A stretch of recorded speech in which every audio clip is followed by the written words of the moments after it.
Okay, we are recording. Welcome everybody. Just a quick reminder, since a few people popped in real quick here, try to use the raise hand feature, which you'll find at the bottom of your screen under participants. When you click, you should get a list of the participants on the right hand side, and there should be an option to raise hand, either if you scroll over your name or at the bottom. So today's discussion is on ticketing, how we're all going to manage with our ticketing contracts and things. I'll just start off by saying I'm just starting to think about this. Still not sure. I'm actually going to mute everybody too. I can unmute you if you have trouble, but I have the power to mute you. I'm still trying to decide. So like for me, it's trying to figure out, I have, in my contract, I have a minimum, and my per ticket fee is based on that minimum. And so before I would go into negotiating possibly a no minimum or something different, I want to try to crunch some numbers and see, and, try to figure out, because at some point, if I get close to my minimum with my current per ticket rate, then it wouldn't be worth it to negotiate a higher per ticket rate with a no minimum. So that makes sense. And Diane kind of had sent me an email, and so that was kind of started making me think about all of this. And it's like, oh, I don't really know yet. So I guess this is a good time for us to share if you've had conversations with your ticketing company, whether it's Seat Advisor or not. I know a lot of us are on Seat Advisor, but if you've had, conversations with your ticketing company, especially for those of you who have made decisions about, canceling a significant portion of your seasons, or those who have decided that you're going to go full steam ahead, but you still don't know, as far as, we still may get a surge and have anything can happen kind of thing. So we may be facing more cancellations. Like, I guess, where's everybody's thoughts as far as what you've done for reaching out to your ticketing company, or what you're thinking about doing, or do you have just as many questions as I do? So who wants to start and share where they're at, or what questions they have?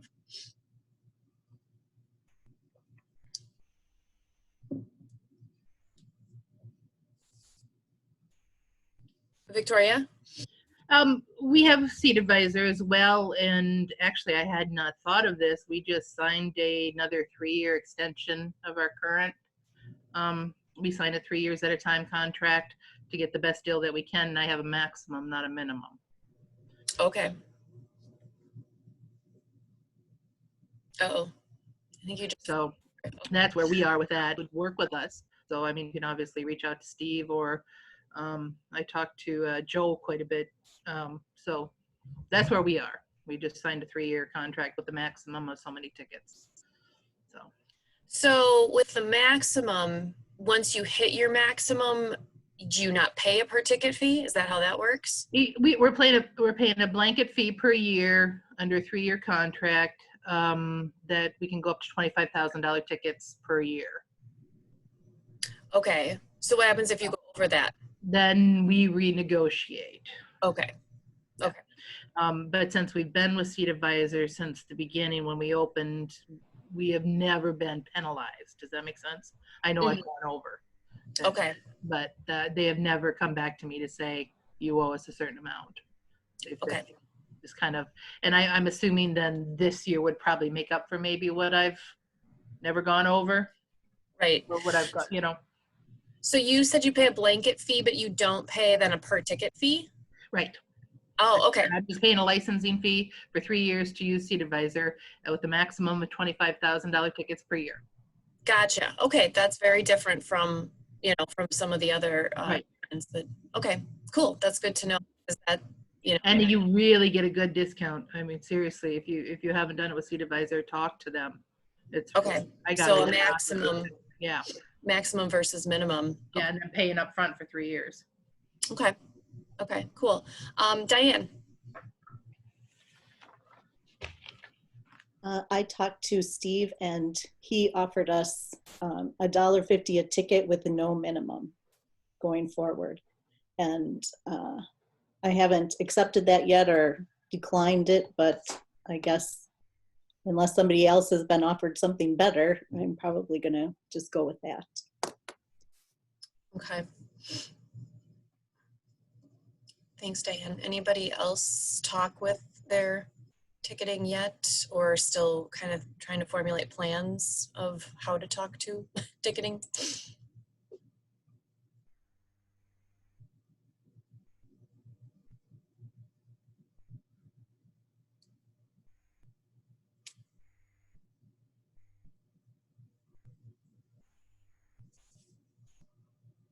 Diane, do you care to share what you were paying, like what your per ticket fee and minimum were?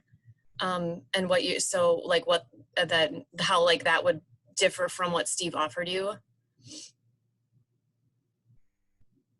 300 a year with a max of 5,000 tickets. Can you repeat that? You broke up just a little I'm sorry. Yep. We were paying 3,300 a year with a max of 5,000 tickets. bit. Okay. And we've never hit our max ever. Okay. Does anybody else have the minimum? Like, so my current deal is I pay 65 cents per ticket with an 8,000 ticket minimum. And then anything that I don't reach on the minimum, I still have to pay. So essentially it's $5,200 a year, kind of with an $8,000, we're at an 8,000 ticket minimum. But then if I go over the minimum, so if I sell 8,000 and 20 tickets, I still pay 65 cents per ticket on the 20 tickets. And so I've never done a maximum deal where I just sort of pay a blanket, and have a max. I guess I didn't even know that was a option. So maybe I'll look into something like that. Anybody else doing minimums or and per ticket costs? Kathleen? We don't have the same ticketing system. We have it's called Espresso. We pay a licensing fee, which is very reasonable. We do not pay the only fee that we pay on tickets are tickets that are sold online. We pay $1 per ticket sold online, but we add that to the order. So the only thing we pay is the annual licensing fee. Our software probably does not have all the bells and whistles that some of the softwares that you're using, but it works fine for us. But we just pay that one fee. So whether we sell one ticket or 10,000 tickets, it really doesn't change. So, which is nice for us. Right. Okay.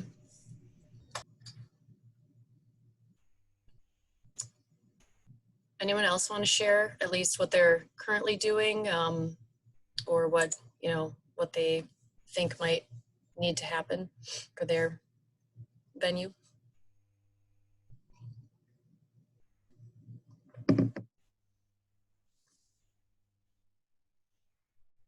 Tiana?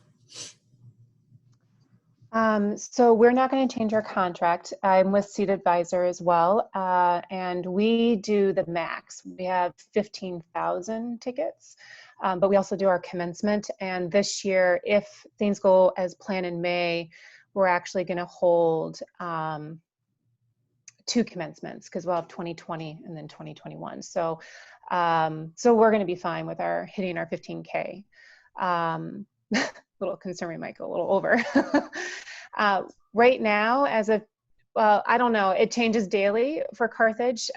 We haven't received the best news lately, but our goal was that any event that didn't have a ticket cost that was free would still get ticketed, including our gallery. So we have gallery opening receptions. Those would be, it's open for 3 hours and we're doing 3 ticket times. So we're going to be ticketing everything. So that's why we're not changing ours. But again, as far as I know, everything is as planned for fall. It's just right now music is kind of taking a huge hit for us. The music department anyway, yeah. Mm-hmm. Yeah, same here.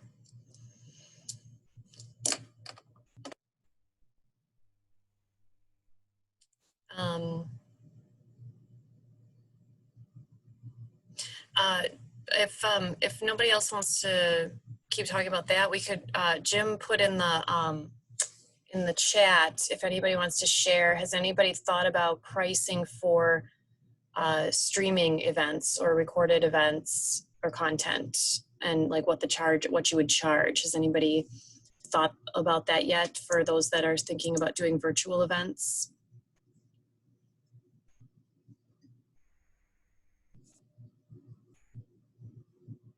Quiet group today. Get a little more coffee, everybody. Victoria. Well, we haven't decided about what we're going to charge yet because we are a university. We're not sure if the students will pay for a service. Right now, we've done some streaming for free with some guest artists, kind of like a VIP meet and greet thing, but we've done for free. But I am working with Seat Advisor to set it up for the, ticketing for the streaming events.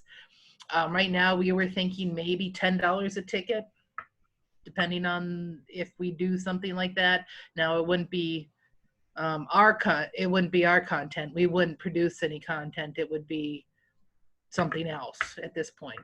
An existing artist coming in. Like as an example, the B Twins did a meet and greet VIP thing for us a couple weeks ago. Okay. But it was free. But we're thinking, we're not sure. We don't know what the market is right now, especially with students. Right. Thanks, Victoria. Jillian, and then Jim. So right now for us, we're planning a few virtual events and we're not planning to charge anything for them in the fall. There has been some talk about, well, can we charge and things like that. So we're looking at that, but we're also still looking at the licensing of if our students are preparing this, who owns this, how, all the stuff we all know. So right now the plan is to keep everything free. Thanks, Jillian. Jim, go ahead. Our thought is we're talking about theater and dance produced activity. We're not sure how we're going to produce it yet because we're still trying to figure out if we can let students be in a university building even alone without a mask, even alone in a room without a mask. So that's complicating the questions about what it is we're going to produce. But we are looking at probably free content for students and then a charge for our external off-campus patrons. And we're just trying to figure out what the hell that charge should look like. Thanks, Jim. Jen? There we go. We're planning at this point to kind of do a mix of both. We have some student recitals and some smaller scale things that will likely be free just for families and friends to watch that we're looking at trying to stream, but we're also talking with the theater and music departments right now about some larger scale things because they have obviously some pedagogical reasons for wanting to keep some productions happening and actually producing something. And if we do something that's a bit more full scale, we obviously want to value it somehow. So we've kind of kicked around some lower prices, probably in the $10 range, but we haven't really committed to anything yet because we don't really know what we're talking about in terms of our expenses to stream either. Thanks. Other thoughts or questions? I mean, I guess, it's what's really tied so much to the ticketing question is, if you're doing programs in the fall and in this season, which, at least for me, I'm still up in the air. I still haven't sent a brochure. My plan, as I was saying before we officially started to a couple people, I was planning to do a guest artist in October and November with socially distanced seating and everything. And now Milwaukee has the mandatory mask rule. And so my two main issues are, am I going to get patrons to come and sit in a theater for 90 minutes and have to wear the mask? And then also, do I want to be the mask police in the dark if they take it off as soon as the show starts? Not really. And then the second is I don't have a clear understanding if there's an exemption for performers. So I don't know if the performers would have to be masked. And if they do, that's really a no-go for, you know, most of what I'm doing. So that I'm kind of back in a holding pattern here, which is why I don't feel like I'm ready to kind of crunch numbers and try to figure out where I would be at with my ticketing company, because I still kind of don't know what I'm doing and what I'm presenting. So that's kind of where I'm at. And it's, as you all know, it's frustrating. Tiana? So to go off from what you're saying, Lonnie, for Carthage right now, so we across the campus have eliminated having guest artists for the fall, except for gallery museum type showcases, just because they're not there for an extended amount of time. We're also looking at limiting, so for ensembles in our theater shows, the length. So no intermission, and keeping the length not under 90 minutes, or we're trying to hit 1 hour. That'll be very difficult for our theater shows depending, but a lot of them are looking at different options for those that they're even looking at maybe even having some theater productions outside, but then it's weather permitting, which is nervous. That makes me nervous on my end, because how do you do that in the rain? For the masks, so Carthage is in Kenosha, and it's not a mandatory yet. It's based on the business. Racine County Racine just went to mandatory masks, but Kenosha's not. And so as for Carthage, we have made it mandatory if you're in our buildings that you have to wear a mask the whole time. And so we are going to implement that. We did purchase masks that are prepackaged, that are Carthage logos. We did it in bulk mailing, so we got it just under $4, and then we're going to charge if you arrive at $5 for the mask. We are going to require that when they're in their seats, they are masked during the production. We're asking them to please go through our protocols and understand that we're trying to be open so you can come to an event. And so, I mean, I don't want to police them either, but we do have everything 6 feet apart. As for performers, I know our faculty are working it out. We believe that if they're unmasked and it's just them and they're coming from like the same household and they're comfortable being around each other, so that would be not theater students, but I'm thinking of guest artists. I believe it's 12 feet from any other person with contact. I could be wrong on that, as our numbers are changing, you know, daily and weekly with CDC, but I believe that's what it is. And with the stage requirements, and that, I mean, I would definitely I've gotten rid of the first row, and in our chapel, I've gotten rid of the first 2 rows, so it's much more further apart. As for ensembles, actually, University of Colorado did droplet test. I have not actually seen the full report. They just finished the instrumental and are currently working on choral and choir. I know the dean at our school has obtained a choir mask. It's a specialized mask that they're making. So anyway, I don't know where the full report is actually at. I can ask some of our faculty. One of them is part of the music department. He is the president of the World Instrumental Association, so I can ask him for that report. But it's really interesting. What they're trying to do with the droplets is, if a trumpet player is playing, how far does that person need to be from the audience? So just some info out there. Thanks. Yeah, I don't know. Because then I mean, you know, in a college setting too, you've got, it's the one issue of being far enough from the audience, but you still have kids from different households that need to be socially distanced from each other, which is what, you know, we would struggle with too. So any other thoughts? Or, I mean, we can keep talking about ticketing, or we can just talk about where we're all at as far as, you know, the programming decisions we've made. Because like I said, that kind of impacts what you can project for ticketing, you know. And then, you know, the other big thing, and you guys, I think you saw, I sent out yesterday, if anybody's surveyed their audience, because now I'm thinking, I mean, I kind of think I know what the feeling is, but just for due diligence for the powers that be, I thought, well, I better get some data just to find out, because I'm trying to project. I know what my maximum is now for my socially distanced seating chart, but out of that maximum, like, what percentage would I even sell? You know, if I sell 20 tickets to every show, I'm going to take such a loss. It's going to be ridiculous. And it's so hard to project that because you just don't know how people are going to feel. And for me as well, I haven't put anything on sale yet or been able to get any gauge of like what my audience is thinking or if they're ready to buy. So I'm kind of still in the dark. Michael, go ahead. Tiana, I believe that the Colorado Boulder study on vocal performance is also out, and I'll try and send you what I have. There's also some research on singing coming out of, someone has done a research, an assembling of all of the literature around it. So I will send that, I'll send both of those out to the list, use them or delete them, whichever. So I mean, that stuff's out there.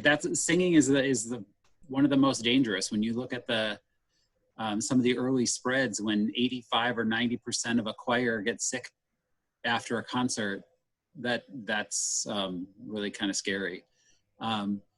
We're talking about not doing applied voice lessons, so no in-person voice lessons, but they change their mind about every week. So one day they're going to do it face-to-face, the next week it's not going to be face-to-face, and then it's going to be face-to-face. So they're doing a lot of technology testing to try and get any lag time eliminated, but that seems to be working there.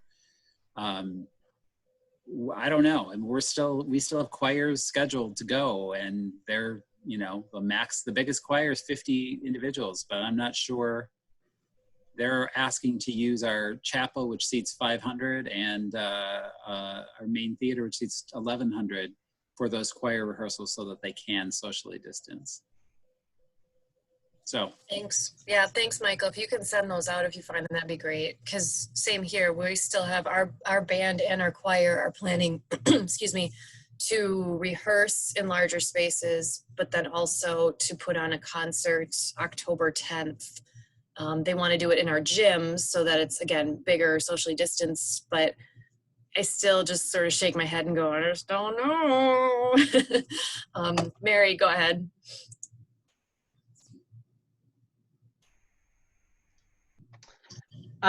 Just a couple thoughts. Ticketing, we use a whole different system called Theater Manager. We also just pay a subscription. We don't pay per ticket, but we still just this week have this ridiculous dilemma for where we order the tickets that we print through that system. Because typically we order them basically blank on the front, but with our sponsors printed on the back. And so everyone's like, well, are we going to order tickets? How many tickets should we order? Because and not all of our sponsors, just our biggest ones. But like even this year, one sponsor dropped off and one of them changed their logo. So we're like, well, could we use up last year's tickets first? Well, no, because there's a sponsor logo that changed. And so our big dilemma is then they're like, so how many do we order? Because they're not cheap. Who knows how many we're going to sell, if we're going to be able to sell any this year. So that's our minor ticketing dilemma. Program-wise, what we did is July 1st, we announced a very tentative schedule that starts December 1st, which is optimistic. We canceled everything September through November. We do have a few possibilities of like our local community theater, bringing back a show from last year that had a very small cast and offering it again at limited capacity. We don't know for sure if that'll happen yet. Our hope was to start December 1st because we had such a great Christmas lineup. One of those groups has already canceled. I have one or two others that I think are very questionable. And we haven't even thought about numbers and seating because we're really trying to follow our local county guidelines, which right now are 50%. But who knows what they'll be by November, December. The other thing I wanted to ask is, you know, we announced our season, what we have booked, but we did not put the tickets on sale. You know, we just said with everything changing, we're going to wait till closer to the dates, maybe September. But then I thought I heard someone else say and wondered about, instead of just, you know, like September 15th, putting everything through May on sale, could you just put like the December shows on sale and then wait to put the January shows on sale and then wait to put the February on sale? Because that whole process of, refunding and exchanging and stuff was just horrible. So I was wondering if anyone else was thinking of doing something like that with ticket sales and how far ahead. Thanks, Mary. Yeah. Whoa. That's a great question, because I was thinking along those lines as well, as far as, because mine too, like my season, I would do like a subscription where if you buy 4 or more, you get the discount. But I'm thinking, do I just make it all individual tickets and say, put them on sale like a month before each show or 2 months ahead of time, or like you said, let's put everything on September through December, but then wait until January to put anything else on further. Like for me personally, that's, I think, the route I'm going to go. But then again, I'm also on the flip side of that, where I'm like, but then the initial, if my brochure hits, say, late August, like that initial feeling of people may want to buy right away and then they may forget about it, like that whole thing. So, there's that going on in my brain. Kathleen. We are somewhat similar to what you were thinking. We have contacted all of our sponsors because we had all their donations in hand prior to or around the time this happened. So we have told them that their sponsorships will now be applied to the 21-22 season. So if we do anything this year, it would also apply to that. But we've also paused, may end up being canceled, our traditional visiting artist series for this year. We've canceled our September, October, December, and January performance, or moved them to the following season, with hopes that we would maybe try to do some individual performances in February, March, and May. All of our sponsors and all of our patrons that we've actually talked to have been appreciative, supportive of that decision. So it's all the communication has gone really well. We will not put anything on sale or announce those February, March, and May performances until probably another couple months. And then depending on where we are, either sell them all 3 at a time or put them on sale one by one or cancel or move those. So as far as our school events, we'll be following the lead of what the district does, but our choir director has already canceled her October and her December concert. Her first potential concert is May. We have a new band director, which I have not met yet. My thinking is that our venue will become a classroom for a good part of the year, more than anything else, for choir and band and drama classes. And if we can do anything, any rentals, we will fit those in. But right now I'm just envisioning it being a large classroom so people can space out. So very sad, but that's just we just kind of decided to, it was a tough decision to make, but it felt really good to have a decision so we have a direction to move, even though it's a very slow forward movement, but it's something. Thanks, Kathleen. Diane?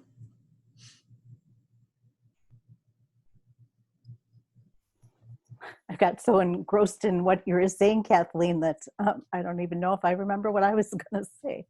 Other than our season, you mentioned your season ticket holders, Lonnie, and we have those subscription people too. And I've offered them, since I don't know exactly how we can keep everybody's seats the same from past years to this year because of the social distancing, I offered them premier seating so that we will seat them in whatever seats we can get closest to where they usually are, ahead of everybody else. They'll be the only ones that have tickets assigned for whatever shows they want. And there's no minimum for them this year. And there's no discount like we normally would, but they get to choose their shows and seats ahead of everybody else. And everybody else is going to start in September for this year, for 2020's show, whatever we can actually have.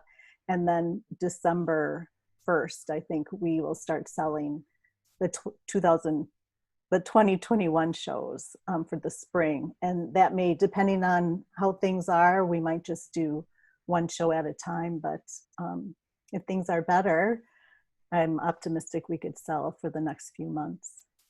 But that's it. Thanks. Sally? We mailed out our brochures on July 6th, and our season ticket sales go on sale beginning next Monday. We are offering anywhere from 5 to 15% discount, depending on how many seats they'll purchase. So we're located in central Wisconsin, where we haven't been hit quite as badly as some of you guys have. And I have gotten a wonderful response. I've gotten so many phone calls from people excited to get tickets. We're not going to sell single show tickets until August 24th, but I have had quite an interest in 3 shows in particular, one in October, one in December, and one in March. So they're looking ahead. So far, they seem kind of optimistic, but I do have some concerns. We're just making our mezzanine section, the social distancing area. So as was mentioned before, we're going to have some season ticket holders who prefer to move up there. And how do you handle that for next year, trying to get them their old seats back if things are, you know, calmed down a little bit? Thanks, Sally.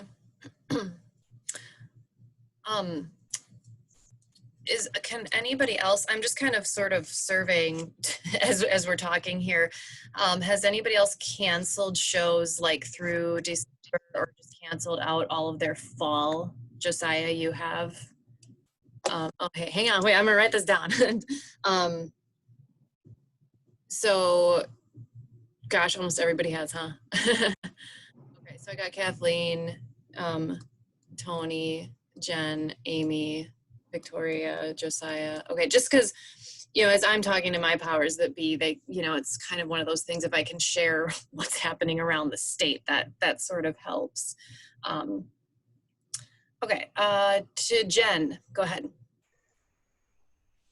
I was just going to say that we've canceled all public events in the Fine Arts Center through the start of 2021, with the caveat that we're working with our local symphony.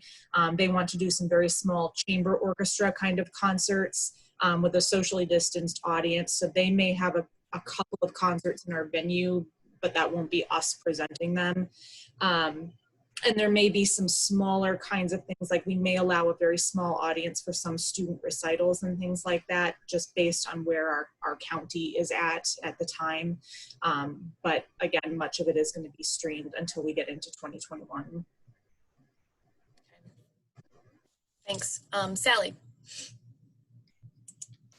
I forgot to mention, as we're sending out tickets or having people come in and get them, we do have a document put together. It's just an 8.5 by 5.5, or I don't know, a half sheet of paper that we're handing out telling what precautions we're taking. We are requiring masks, but as someone else mentioned, who knows if they're going to be taking them off once they get inside. But we're hoping that with some of these major stores now requiring masks, we're hoping by October, when we have our next show, that people are going to be a little bit more used to that and won't buck the system, so to speak. So just thought I'd share. Get a comfortable mask and suck it up and enjoy the show. Anybody else got questions or, you know, want to share concerns or anything else that you guys have on your mind? Kim, I see your hand. And here we are. Lonnie, did you see that I sent you a survey that we sent out to our patrons? I did not see it. Did you send it to my email? I did. Okay, I did. Thanks. So feel free to share that.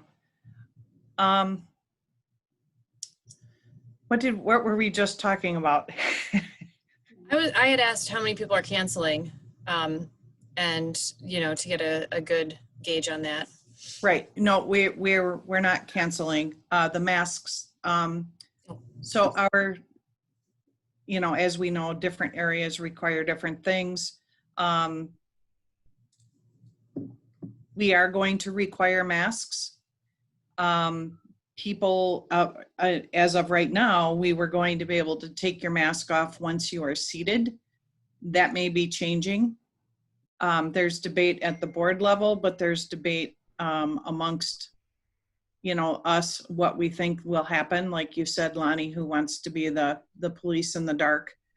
Don't really know that that'll work, but with everything changing the way it is, we don't know 2 weeks from now if everything's going to be completely different also. But right now, we are also going to require masks if you are going to enter. I'm a little puzzled also. We have our symphony. The Sheboygan Symphony wants to keep performing this fall, and how we're going to work with them exactly on their masking. Some things that I've read, it's our flutes and clarinets, the reed players are our worst offenders. Believe it or not. And so we'll see how all that goes too. Thanks, Kim. Pat, I see your hand.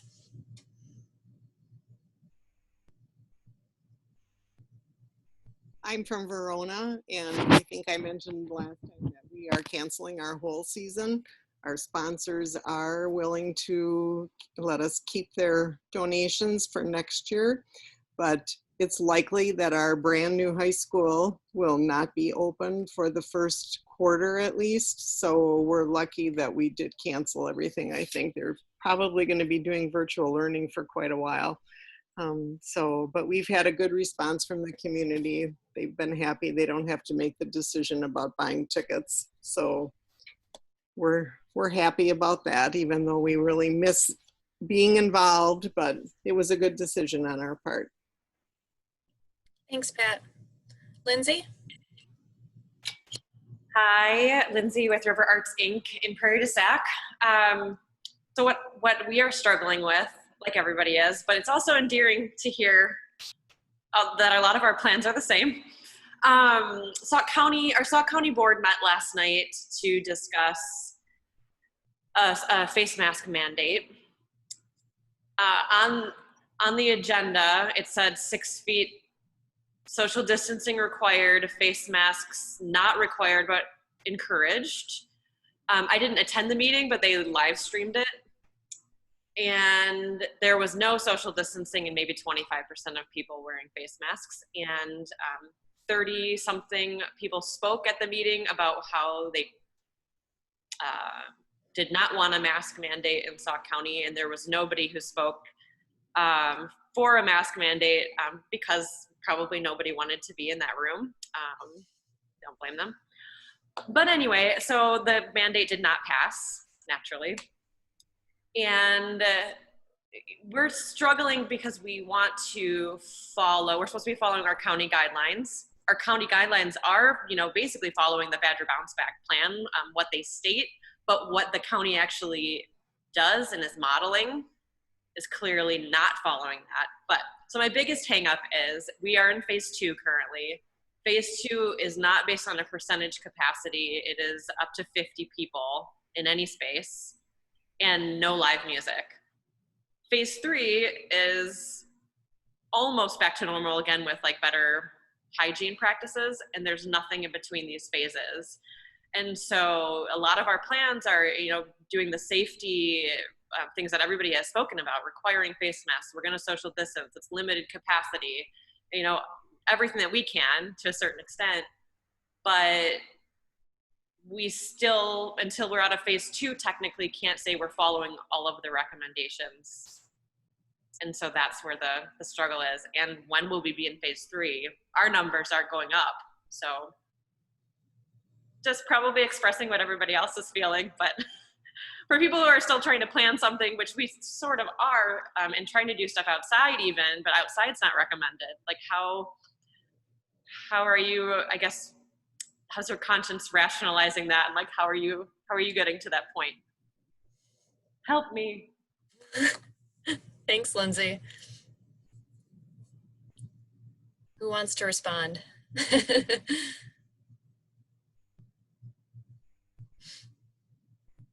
I think it's such a struggle too, because you know it's just there's every area is different, and every venue then has different restrictions based on where you're located. So it's hard. It's very hard. Michael.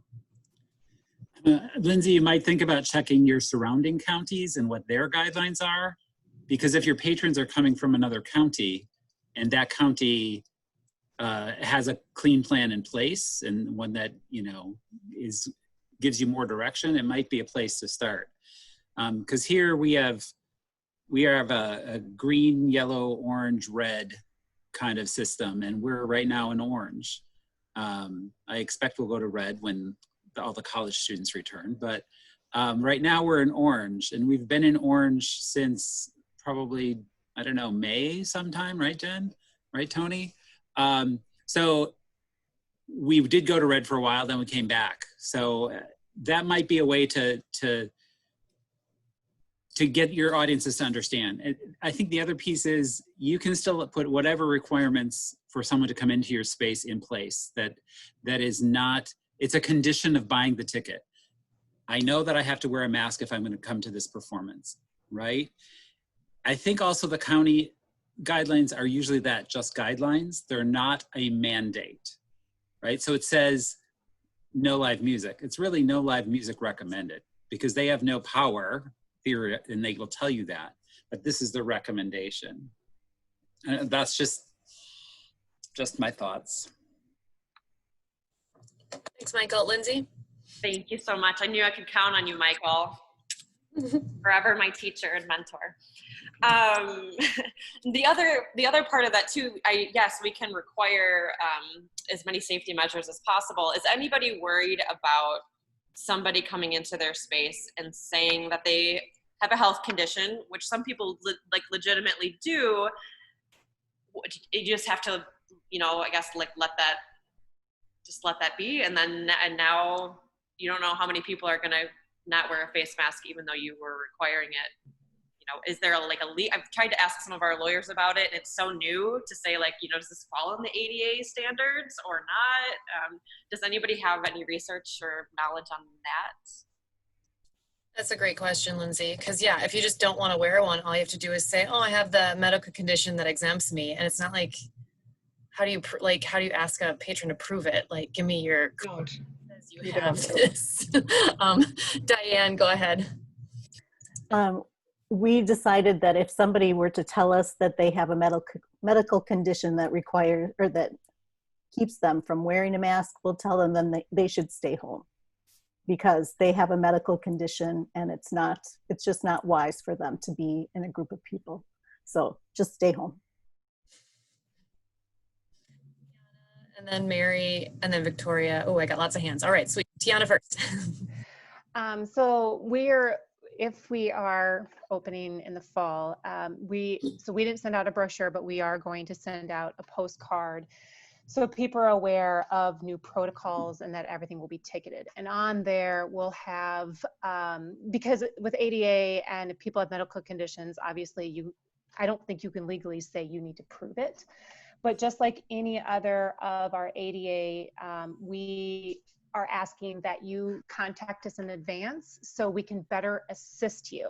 Because then my goal is those who can't wear a mask due to medical conditions, so we don't have to fight them, we would have them enter from a different part of the building. So we have multiple entrances, we'll have one-ways. We're trying to limit our entrances just because then they can feel a little bit safer too, because we just, I agree with Diane with saying, please just stay home. But at the same time, I also don't want to fight if they have a medical condition and now you're being biased against me because I can't wear a mask. So anyway, I don't think, we've had a lot of people who have, that need special needs and seating that don't call in advance. But again, we can say that to better assist you and help us help you, please call us in advance so we can make special help. Oh, I've lost my words, but you know what I mean. Yeah.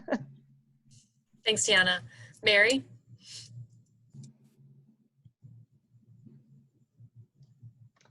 I have both a question and a comment, and we haven't even gotten as far as thinking about masks. Right now, in our building, because we do other things other than shows, we say that staff are required to wear a mask and guests are encouraged, but it's their choice. And one of the things I'm wondering as I listen to you is if we would require masks when you're coming in the building, either outside the show or also with the show,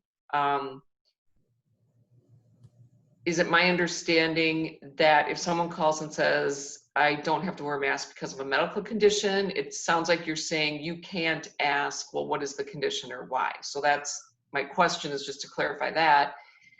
My comment, and we haven't had many people in the building, so we haven't seen it, and I hope we wouldn't see it. I did see one night on the Milwaukee News that there was a group that was issuing these little ID cards that looked kind of official and said, due to a medical condition, I am not required to wear a mask, but they were just issued like by some, some rights group, nothing official medically. And on the news, they said these are not valid, but I don't know how the heck you would tell a person that. I mean, it could get very dicey.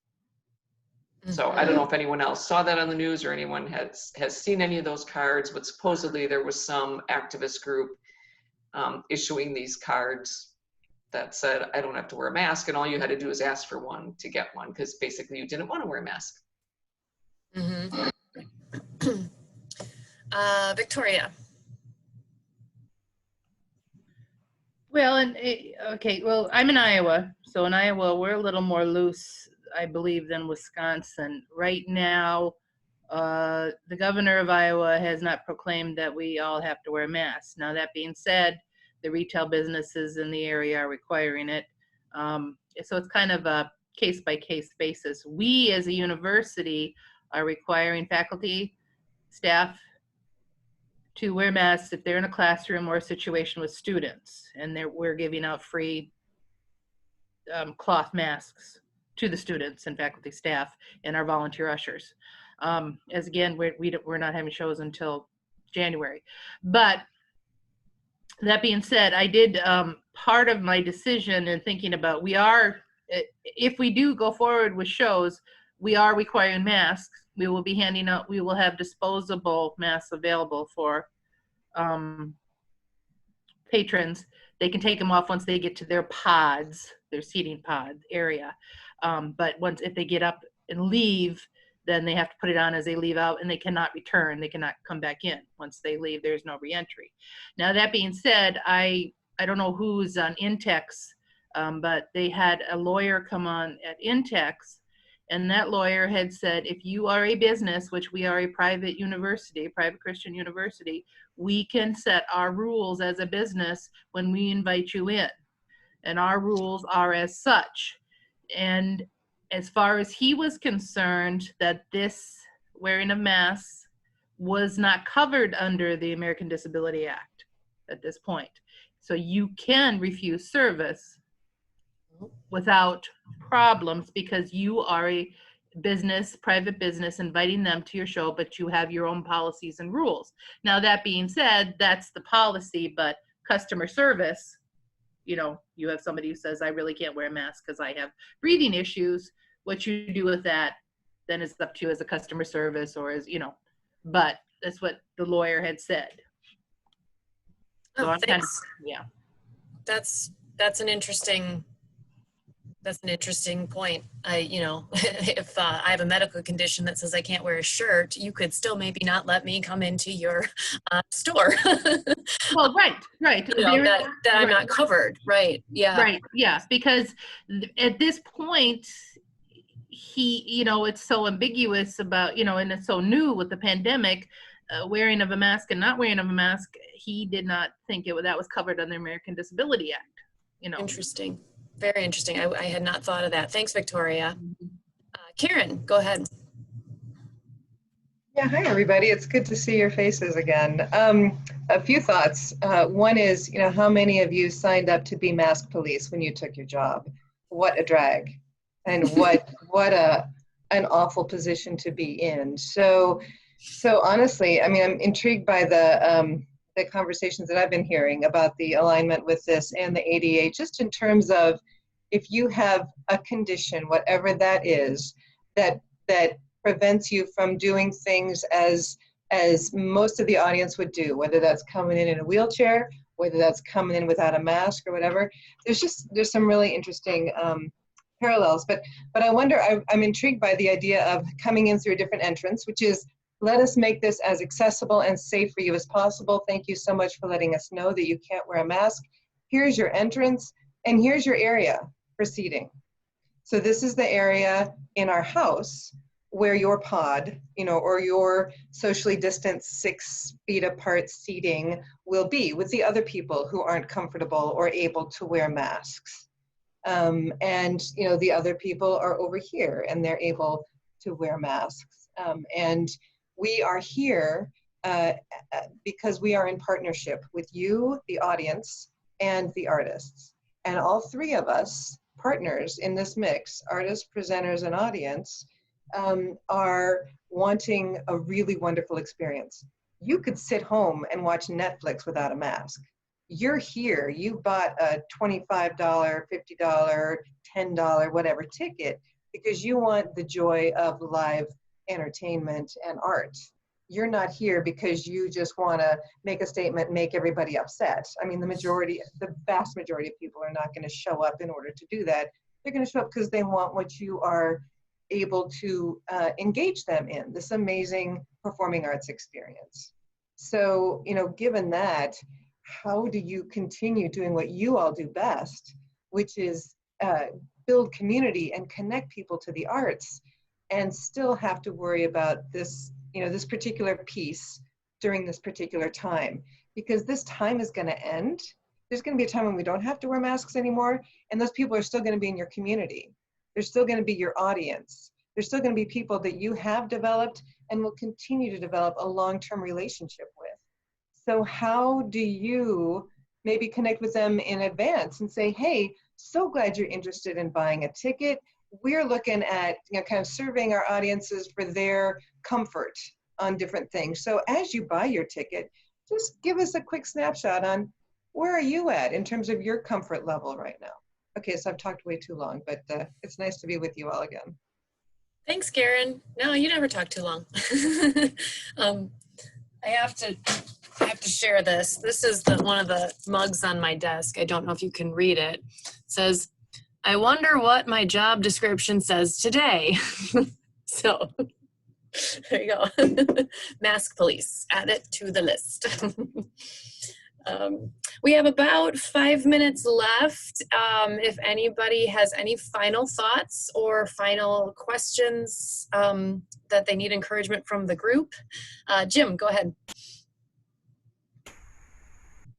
I just want to share what I put in the chat. I'm working with Karen and with Ann Katz to put together a research project whereby my students would try and create, I'm going to use academic language here for a second, a longitudinal study of what I'm starting to call a cultural confidence index. That is, if you're willing to participate, one of my students would connect with you, say 6 times during the fall semester, once in September, once in December, twice in October and November, and just ask you the same 3 questions. We're not sure what those questions are yet, but they're kind of how you doing questions, and what new, as somebody put it recently, quoting Dorothy Parker, what fresh hell has started to develop in your world? It's a way, we hope, of developing a sense of lessons learned and spreading that information across the cultural cosmos. So if you're willing to participate in that, watch for a note from, I may go through Lonnie, I may go through Karen, it may come through Ann. I'm not quite sure yet how we're going to disseminate the questions yet, but we'd love to have you participate in that if you're willing to set up 20 minutes or half an hour every 2 weeks to talk with the student about what's going on, so that we can collect some information that has consistency in its form, and we hope learn some things. Thanks, Jim. I suspect your students may earn an honorary degree in therapy if they go for this. So send them our way. Mary, go ahead. I wanted to toss out an idea for a future discussion, and maybe you could just take a quick survey of how many people would be interested in this. But I would be interested in talking about both the issue of performers' liability insurance and theater addendums. And this came up back in March when we were first talking about the language and contracts around force majeure and theaters who had their own addendums. So I attempted, with a few last shows I was booking, to send out I called it an addendum, some might call it a shower center rider. My main goal in doing that was to get the language I wanted about force majeure events, cancellations, because I found often it only protected the performer or the agent and not us. And I actually included that language along with that long list of, pandemics and wars and everything else, guidelines that would significantly lower our capacity. Because I don't want anyone to say, well, we can come and you can be open. We can't help it that you can only sell 50% of tickets.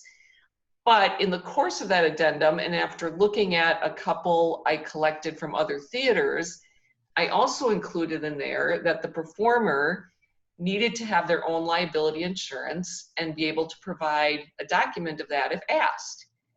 And I think 3 of the first 4 I sent out came back and said, we don't have our own insurance.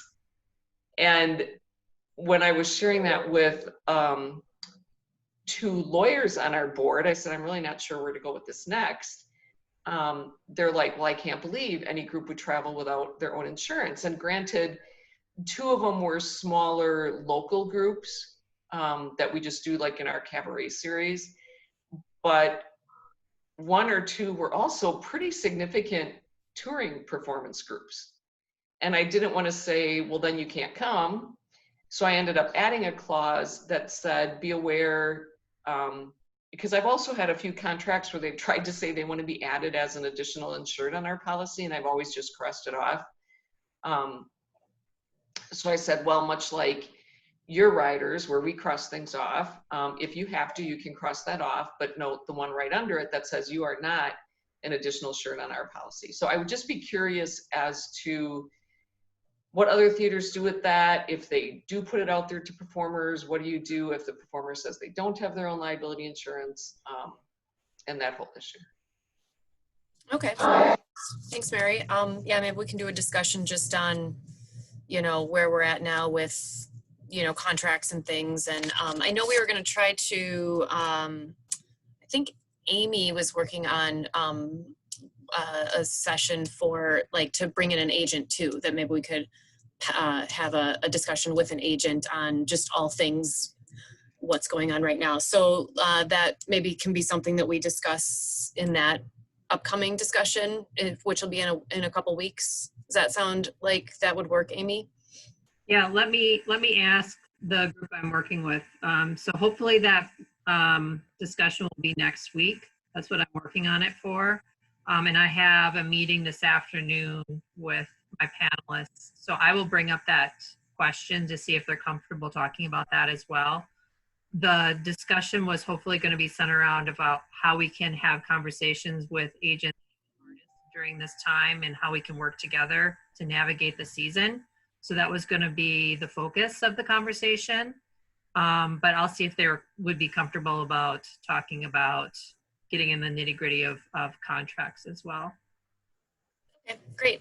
And if not, we can always do another session for just us down the road as well. Mary, did you have a follow-up? Or is your hand? Yeah, Amy, as you're working on that, if you need additional input, I was on a call one day with Laurel Cannon from Siegel Artists, and she knows a lot of Wisconsin people because she used to be a Wisconsin presenter. She might be willing to feed into something like that? Laurel is who I'm talking with. Oh, awesome. Okay, great. Perfect. We love Laurel. Great, awesome. Okay, we're a little over. Unless there's any final burning questions or comments, I'm gonna go ahead and end the session and stop the recording.